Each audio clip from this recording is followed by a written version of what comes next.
हमने कैपेसिटर के समांतर प्लेट कैपेसिटर के कैपेसिटेंस का सूत्र प्राप्त किया था।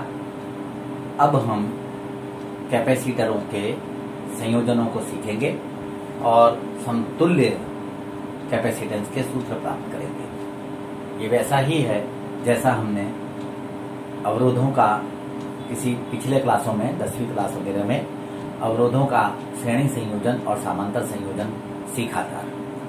वो अवरोधों में था। यहाँ हम कैपेसिटर का श्रेणी संयोजन और समांतर संयोजन सीखेंगे, उनके गुणधर्म सीखेंगे और तुल्य कैपेसिटेंस का सूत्र प्राप्त करेंगे बारी बारी से। सबसे पहले हम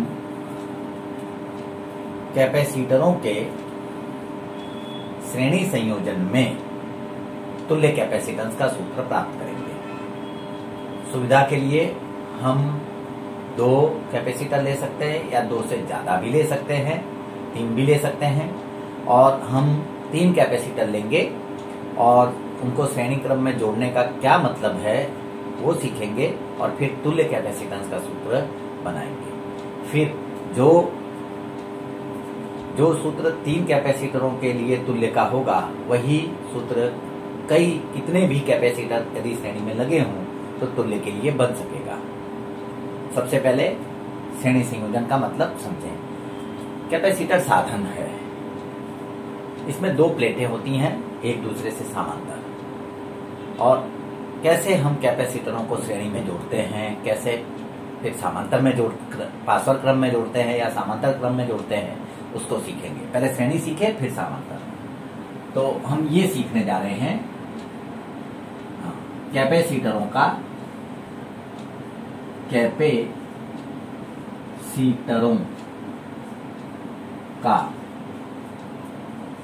श्रेणी संयोजन में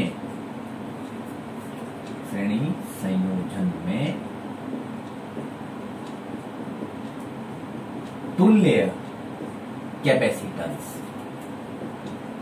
कैपेसिटेंस को ही शुद्ध हिंदी में धारिता भी कहते हैं, धारिता। और कैपेसिटर को हिंदी में संधारित्र कहते हैं। कैपेसिटर साधन को संधारित्र और कैपेसिटर का जो कैपेसिटेंस होता है या जो भी कैपेसिटेंस है उसको धारिता कहते हैं। तो कैपेसिटरों का श्रेणी संयोजन में तुल्य कैपेसिटेंस, इतना हम पहले सीखेंगे, अच्छे से बात करें, चर्चा करेंगे। सबसे पहले कैपेसिटर कुछ ऐसा है, जरा देखें धीमे धीमे। ये रही 2 प्लेटें, समांतर प्लेट कैपेसिटर लिया है। ये तांबे का वाहक तार है और इसको प्लास्टिक के आवरण में अंदर ले लिया जाता है। ऐसा होता है। 2 प्लेटों के बीच में कोई माध्यम रखते हैं, हवा होगी तो भी चलेगा, माध्यम रखेंगे तो भी चलेगा। पर कोई भी कैपेसिटर साधन ऐसा है, ये कैपेसिटर है। तो कैपेसिटर है तो कैपेसिटेंस भी है। अब इस कैपेसिटर का कैपेसिटेंस को हम C1 बोलते हैं। ये पहला कैपेसिटर है, इसका कैपेसिटेंस है C1। ये दूसरा कैपेसिटर है, ये रहा दूसरा कैपेसिटर। साधन से पहले मैं बता दूं, फिर हम उसके संकेत पर काम करेंगे हमेशा। ये दूसरा कैपेसिटर है, इसका कैपेसिटेंस है या धारिता है C2। और ये तीसरा कैपेसिटर है। तीनों अलग अलग धारिता वाले हो सकते हैं, समान वाले भी हो सकते हैं। तीसरा कैपेसिटर है, इसकी धारिता है या कैपेसिटेंस है C3। 3 कैपेसिटर हैं, बाजार में भी मिलते हैं ऐसे ही प्लास्टिक के आवरण में। बाहर 2 इस तरह से वाहक तार के सिरे निकले होते हैं जिनका अंदर से संबंध प्लेटों के साथ होता है। तो ये 3 कैपेसिटर हैं और इनका कैपेसिटेंस C1, C2, C3 है। सबसे पहले श्रेणी में जोड़ना, अर्थात कैसे जोड़ना। अगर हमको कहा जाए कि भाई ये 3 कैपेसिटरों को श्रेणी में जोड़ो, तो कैसे जोड़ेंगे?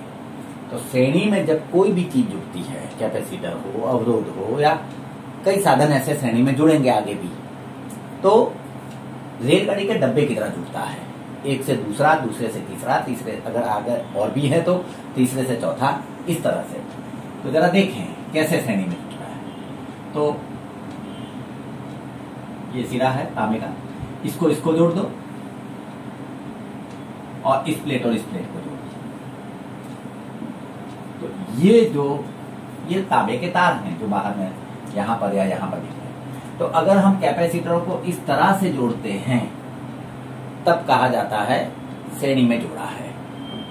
और जब हम श्रेणी में जोड़ेंगे तो जो परिणामी धारिता होगी या परिणामी तुल्य कैपेसिटेंस होगा उसका हम सूत्र बनाएंगे। लेकिन पहले जोड़ना वगैरह ढंग से सीख ले, फिर हम सूत्र की तरफ चलेंगे। सूत्र बनाना आसान है। तो ऐसे श्रेणी में जोड़ा जाता है। देखिए, अब जब हम थियरी सीखेंगे तो हम कैपेसिटर को उसके साधन से नहीं दर्शाएंगे। विद्युत शास्त्र में, इलेक्ट्रॉनिक्स में हर एक साधन का परिपथ का संकेत है। हम संकेत का उपयोग करेंगे और उससे हम उसको दर्शाएंगे।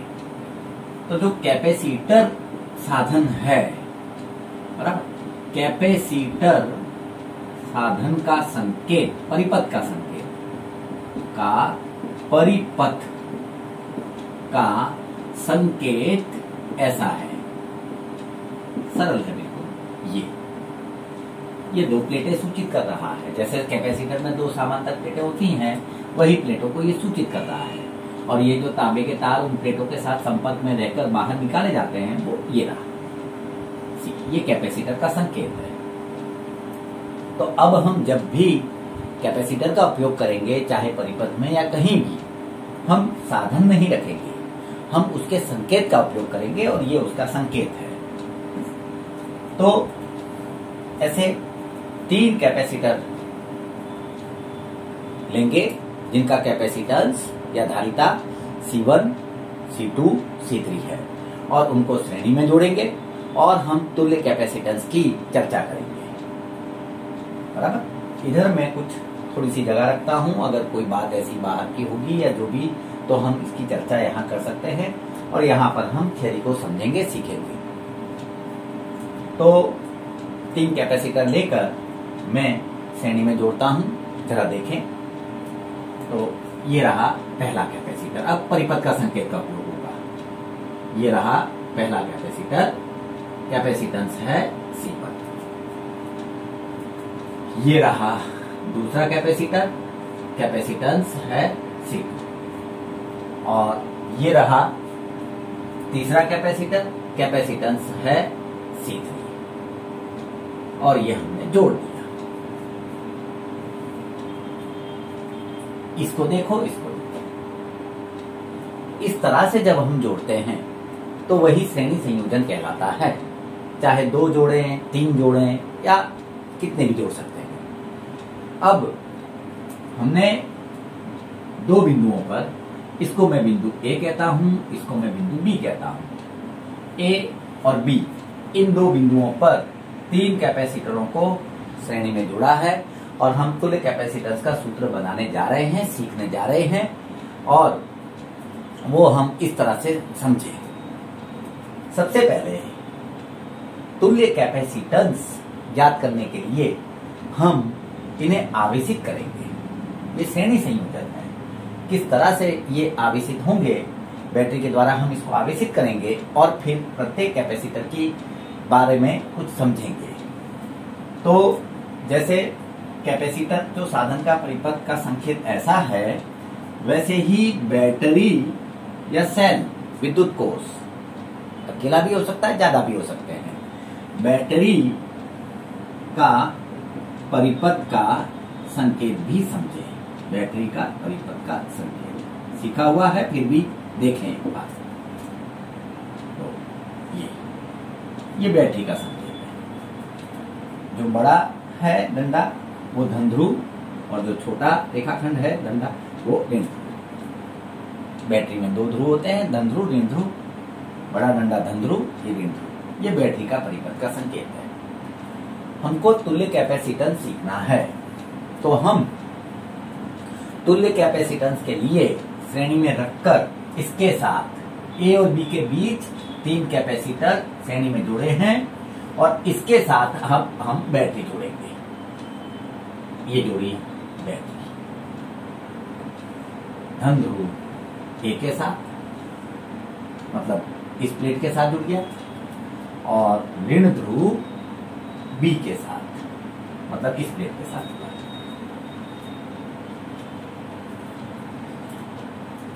हर बैटरी का वोल्टेज होता है, प्रत्येक बैटरी का वोल्टेज होता है, 2 ध्रुवों पर विभवांतर होता है जिसे वोल्टेज कहते हैं।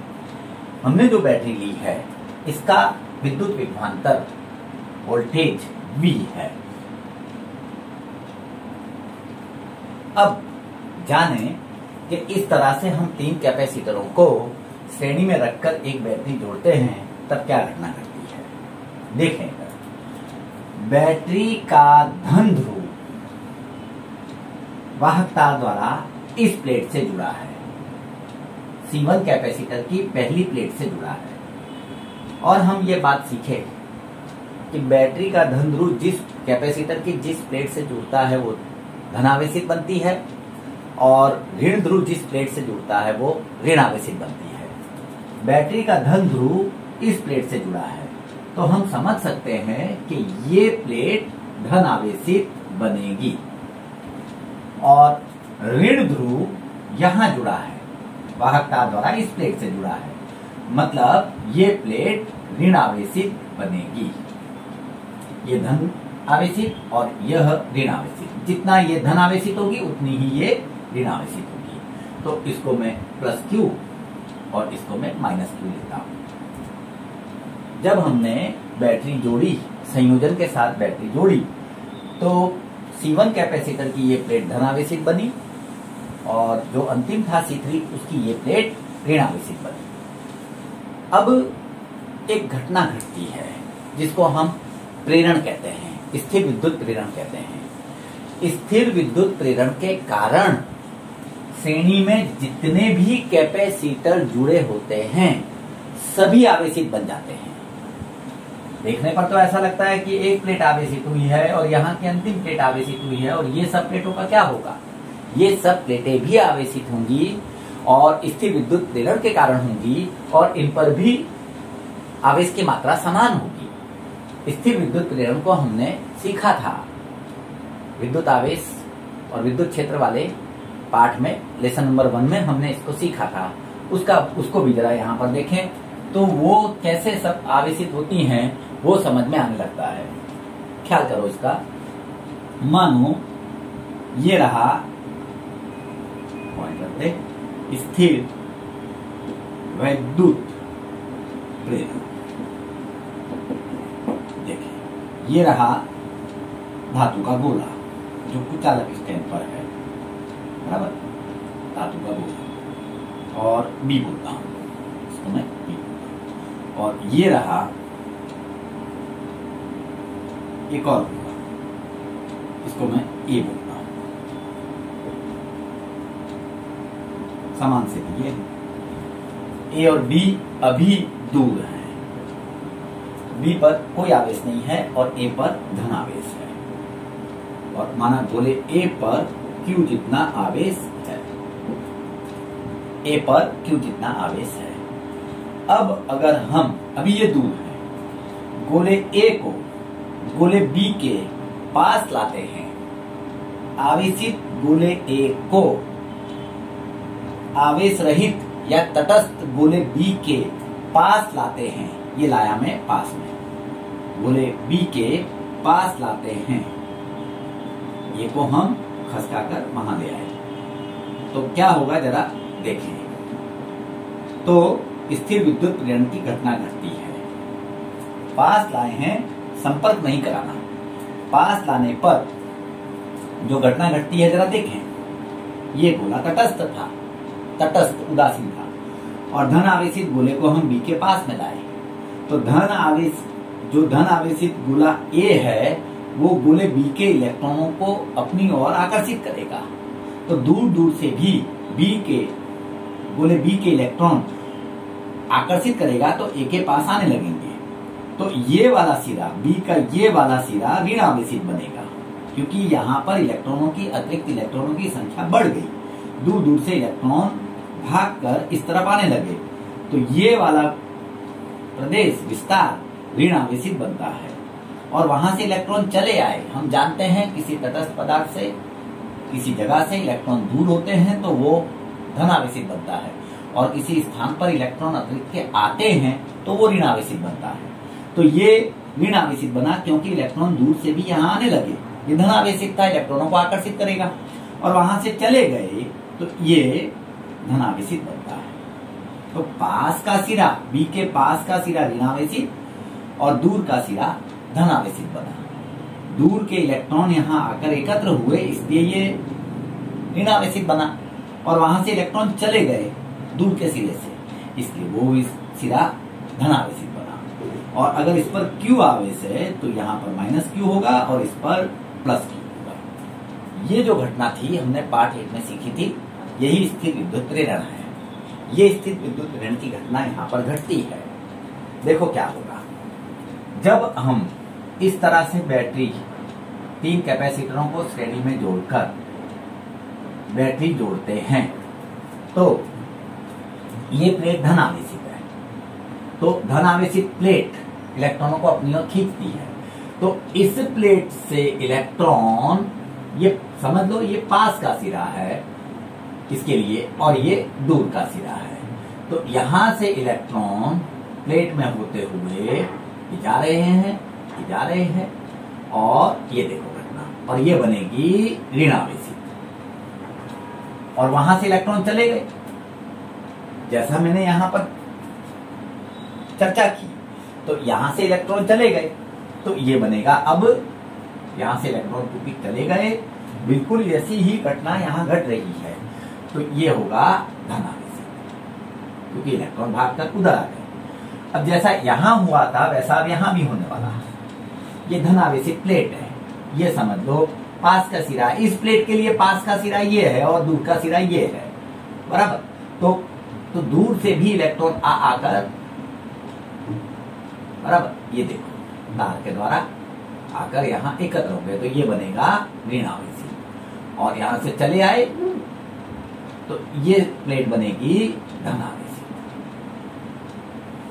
और वो तो पहले से थी ऋण आवेशित।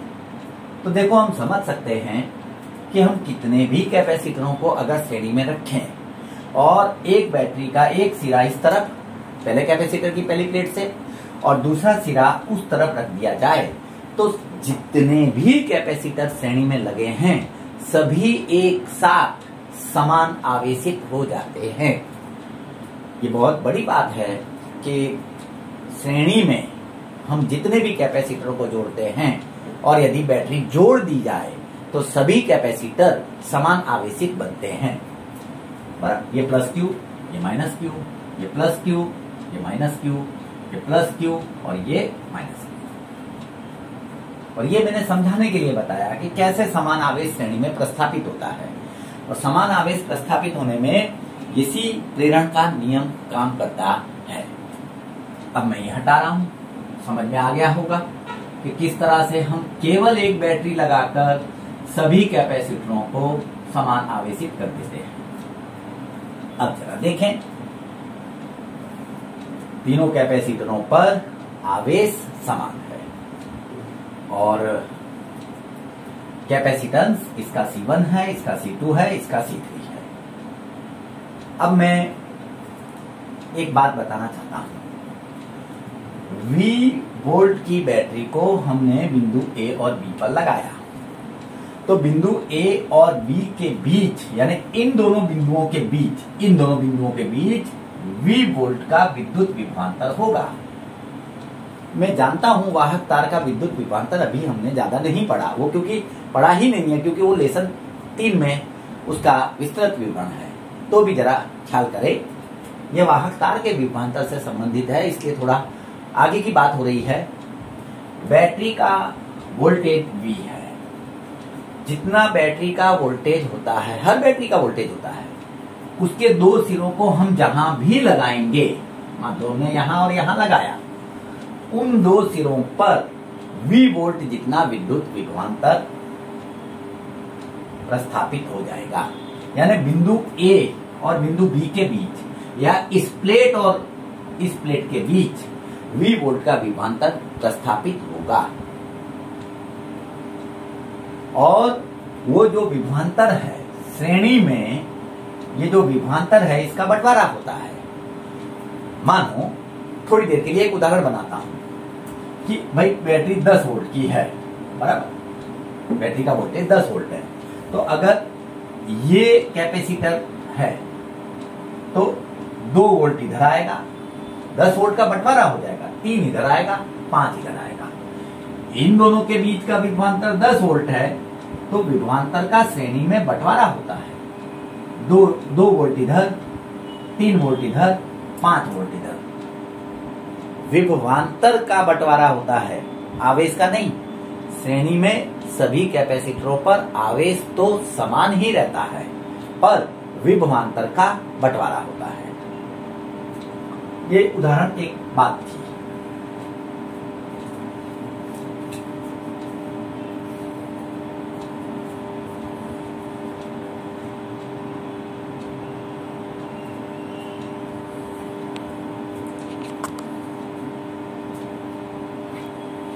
अब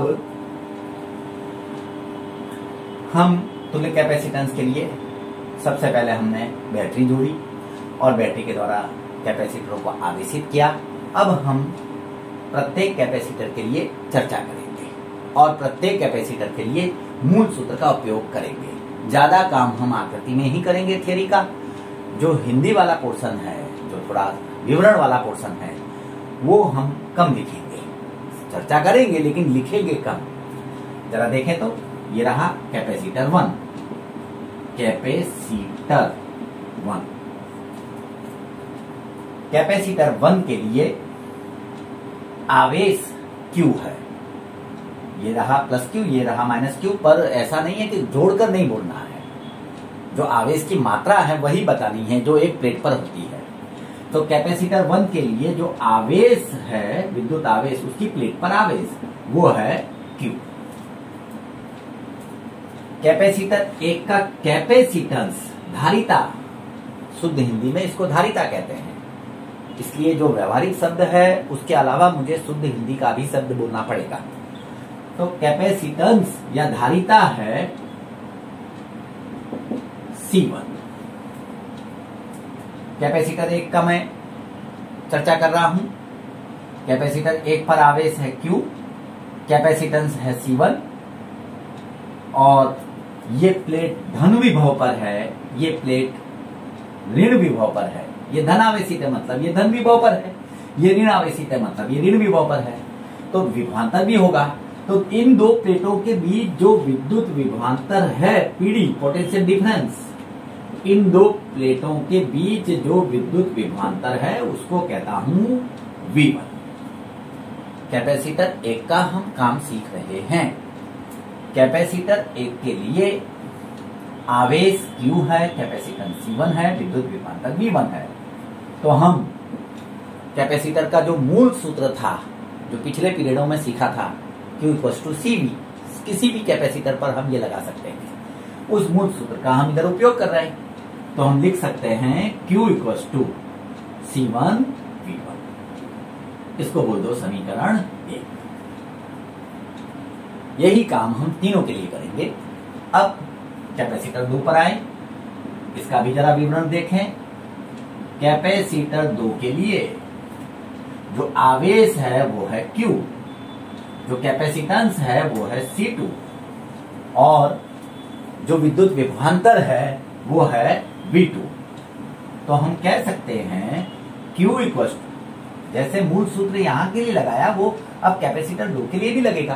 कैपेसिटर 2 की भी दोनों प्लेटें आवेशित है, एक धन आवेशित है, एक ऋण आवेशित है, वहां पर भी लगेगा। तो Q C2 और विभवांतर V2, तो हम लिख सकते हैं Q = C2 V2। इसको बोल रहा हूं समीकरण 2। कैपेसिटर 3 पर, कैपेसिटर 3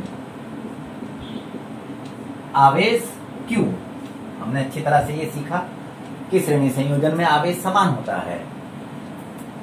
कैपेसिटर 3 के लिए आवेश Q है, उसका कैपेसिटेंस है C3 और विभवांतर है V3। तो हम लिख सकते हैं Q बराबर C3 V3, समीकरण 3।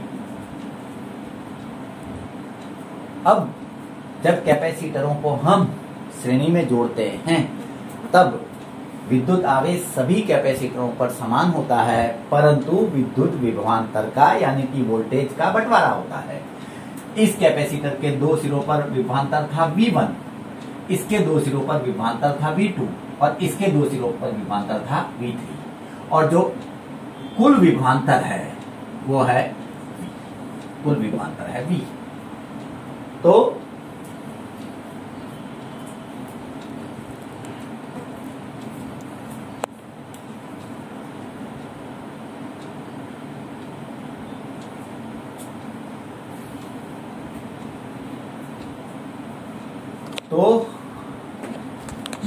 नोट करने वाली बात है कि कैपेसिटरों को श्रेणी में जोड़ने पर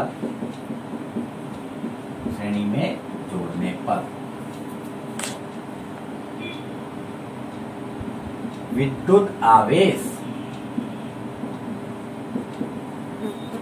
प्रत्येक कैपेसिटर पर समान होता है, प्रत्येक कैपेसिटर पर समान आता है, परंतु विद्युत विभवांतर का बंटवारा होता है, विभाजन होता है। विद्युत विभवांतर का बंटवारा होता है।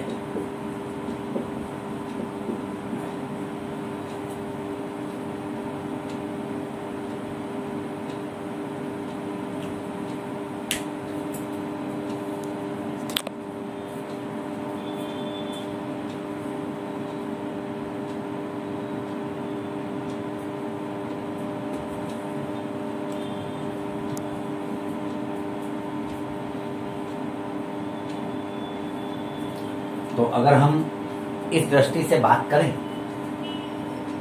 तो हम कह सकते हैं ये मुख्य मुद्दा है श्रेणी सीरीज का। तो हम कह सकते हैं V बराबर बैटरी का जो वोल्टेज है, कुल वोल्टेज विभवांतर, वो बढ़ जाता है। तो हम कह सकते हैं V बराबर V1 plus V2 plus V3, V बराबर V1 plus V2 plus V3। इसको मैं समीकरण 4 बोल देता हूं। अब V1, V2, V3 के मान हम समीकरण 1, 2, 3 में से ला सकते हैं। तो हम कह सकते हैं V बराबर Q by C1 plus Q by C2 plus, इसको कहता हूं समीकरण 5। अब हम इन तीनों कैपेसिटरों का तुल्य कैपेसिटेंस ज्ञात करने जा रहे हैं थ्योरी में। तो इन तीनों कैपेसिटरों को जब श्रेणी में जोड़ते हैं बिंदु A और B के बीच, तो कोई ना कोई तुल्य, किसी न किसी मान का तुल्य कैपेसिटेंस होगा, कुछ तो होगा तुल्य, उसी को हम ज्ञात कर रहे हैं। तो जो ज्ञात कर रहे हैं हम उसको अब मान लेंगे। माना कि इस तंत्र का, निकाय का या इस तंत्र का तुल्य कैपेसिटेंस या तुल्य धारिता कैपेसिटेंस C है। माना कि इस तंत्र का तुल्य कैपेसिटेंस बराबर C है। इसी C का मान हमको ज्ञात करना है।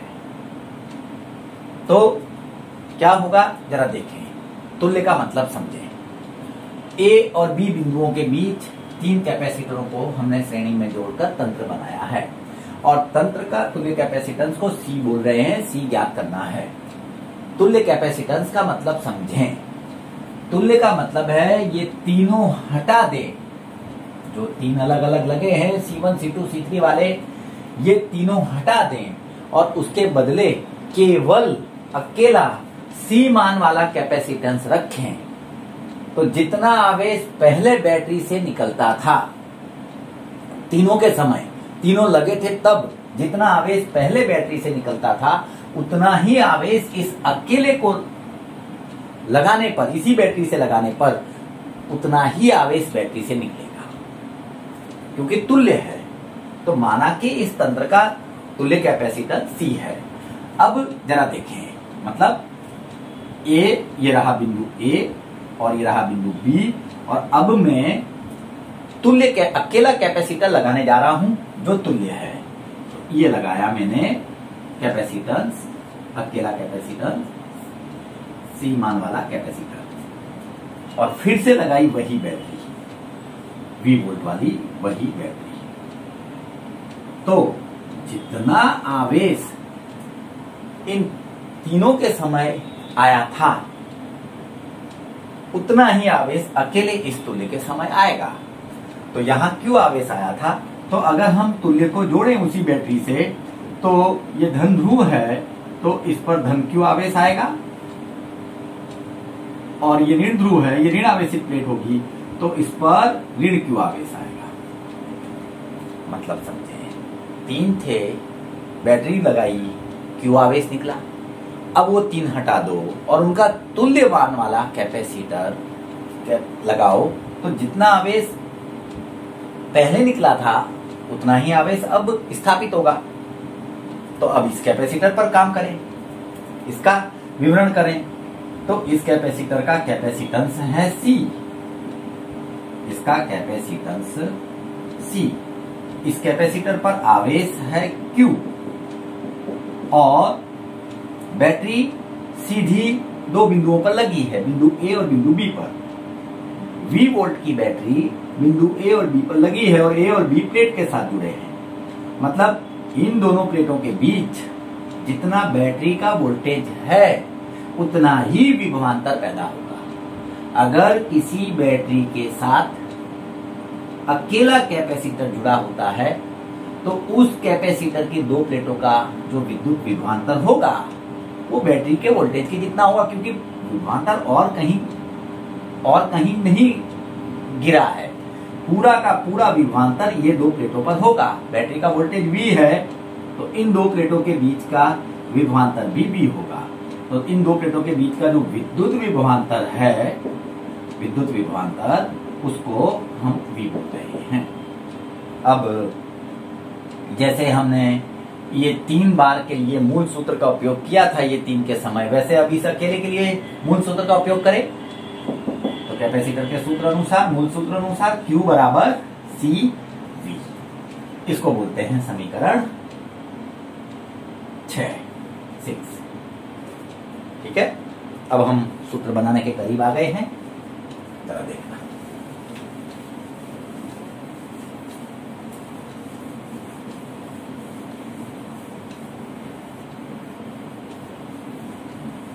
तो ये रहा समीकरण 5 और ये रहा समीकरण 6, बराबर। तो जैसे इसमें V को कर्ता बनाया है, इसमें भी V को कर्ता बना सकते हैं, या Q का मान हम इसमें रख सकते हैं। तो 5 और 6 पर से और 6 से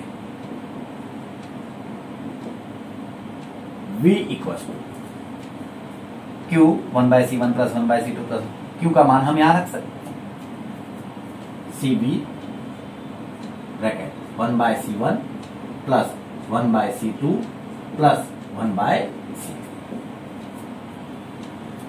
C को कर्ता बनाना है, तुल्य धारिता ज्ञात कर रहे हैं, इसे भी गया, C को गया 1/C equals to 1/C1 plus 1/C2 plus 1/C3।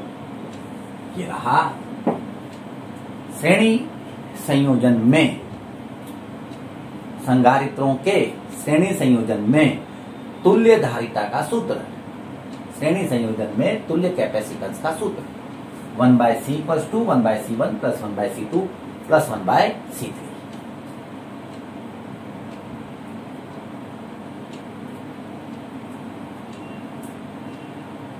अब एक छोटा सा उदाहरण देखें और उस उदाहरण के साथ एक बात सीखेंगे। जरा देखना, एक उदाहरण लेता हूं मैं।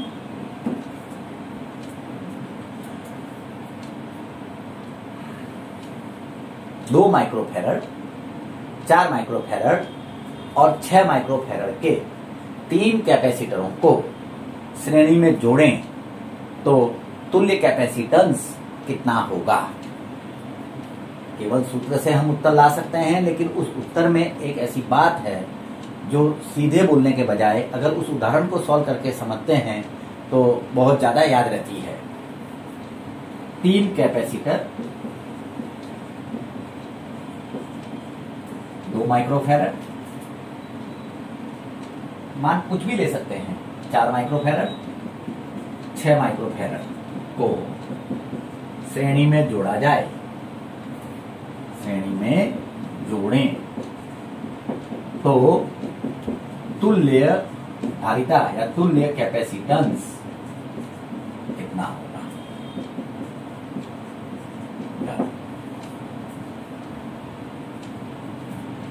श्रेणी संयोजन के लिए सूत्र हमने बनाया तुल्य धारिता का, तुल्य कैपेसिटेंस का। अब ये 3 कैपेसिटर 2, 4, 6 माइक्रोफैरड के हैं और इनको श्रेणी में जोड़ा और तुल्य कैपेसिटेंस हम ज्ञात कर रहे हैं। ठीक है, तो C1 को मैं 2 माइक्रोफैरड ले लेता हूं, C2 को 4, C3 को 6 माइक्रोफैरड और तुल्य कैपेसिटेंस C ज्ञात करना है।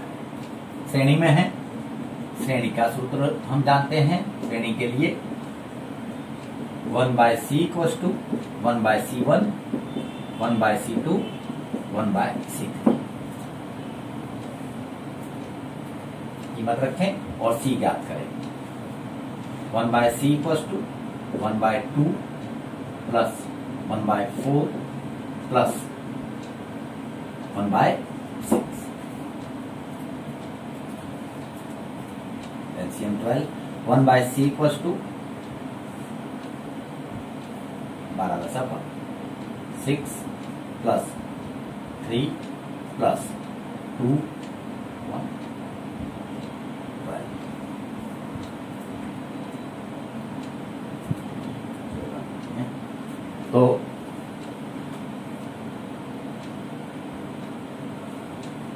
तो जरा देखें,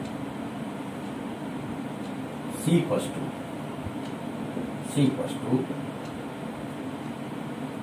12/11,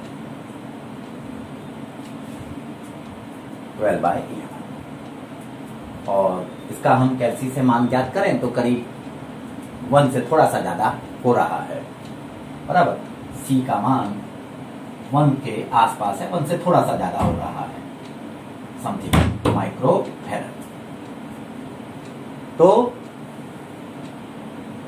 यहां पर एक बात समझ में आ रही है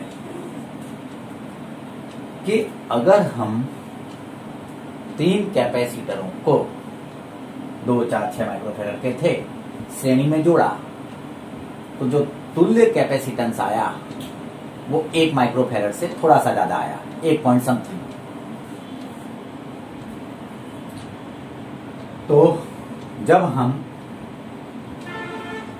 उदाहरण को देखते हैं और 3 कैपेसिटरों को हमने श्रेणी में जोड़ा 2, 4 और 6 माइक्रोफैरड के, तो जो तुल्य कैपेसिटेंस है उसका मान 1 माइक्रोफैरड से थोड़ा सा ज्यादा आया। इससे ये समझ में आता है कि श्रेणी संयोजन में जो तुल्य कैपेसिटेंस होगा, धारिता होगा, उसका मान जितने भी कैपेसिटर लगे हैं इनमें जो सबसे कम मान वाला है उससे भी कम हो जाता है। जब सूत्र इस तरह का होगा तो यही घटना घटेगी। जितने भी कैपेसिटर लगे हैं उनमें जो सबसे कम कैपेसिटेंस है उससे भी कम मान हो जाता है।